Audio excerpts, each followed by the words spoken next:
Lorsqu'on est en rêve lucide, on peut être effectivement comme le réalisateur d'un film dont on contrôle tous les paramètres, plus ou moins, mais on va pouvoir réaliser le scénario qu'on souhaite. Des patients profitent de leur rêve lucide pour réaliser les scénarios de leur rêve, justement, comme voler, avoir des relations sexuelles avec leur star préférée. On a pas mal d'anecdotes un peu extraordinaires racontées par les patients sur comment ils expérimentent, comment ils se transforment en animaux par exemple, sur comment ils vont explorer des pays lointains, incroyables, des paysages magnifiques. Donc certains patients semblent avoir des expériences vraiment extraordinaires au cours de leur rêve.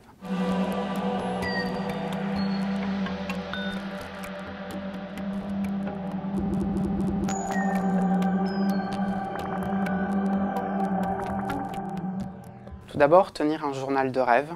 Tous les matins, vous écrivez les rêves que vous avez faits dans la nuit.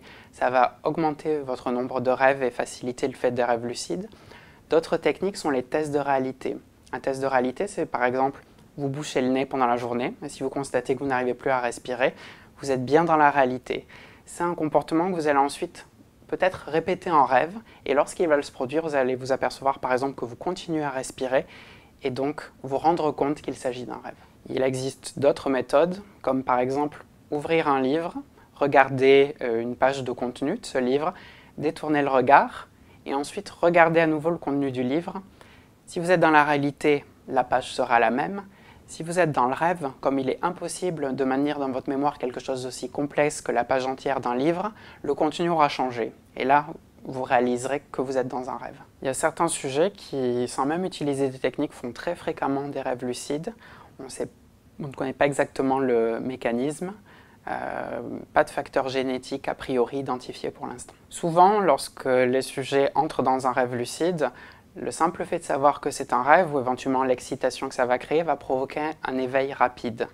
Il faut être un peu plus entraîné pour arriver à se maintenir dans le rêve, éventuellement changer le cours, créer un scénario. Ça peut faire penser au film Inception, effectivement, qui est un film qui met en scène des rêveurs lucides, qui rentrent dans les rêves des gens pour leur voler des secrets.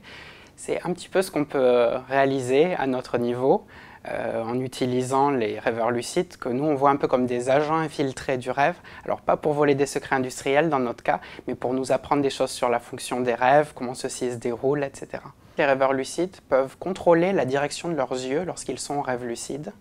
Ça va nous permettre de capter ces mouvements et ils vont pouvoir réaliser un code avec leurs yeux, en général droite-gauche, code qu'on va pouvoir capter à l'aide d'un appareil qui s'appelle un électrooculagramme, ce qui va leur permettre de signaler en direct le fait qu'ils sont lucides. Et ça va ouvrir la porte à la recherche scientifique. Les dernières études que nous sommes en train de réaliser nous avons montré qu'il était possible de leur envoyer de notre côté des signaux à l'intérieur du rêve qu'ils peuvent intégrer en leur parlant ou en réalisant une stimulation tactile par exemple. 80% de la population qui en fera au moins une fois dans sa vie.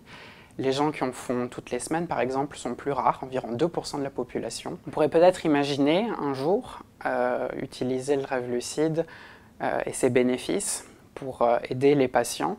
Par exemple, une des choses qui nous intéresse, ce serait peut-être d'évaluer son impact sur les troubles de l'humeur, la dépression, voir comment on pourrait agir directement à l'intérieur du rêve pour modifier son cerveau pour aller mieux.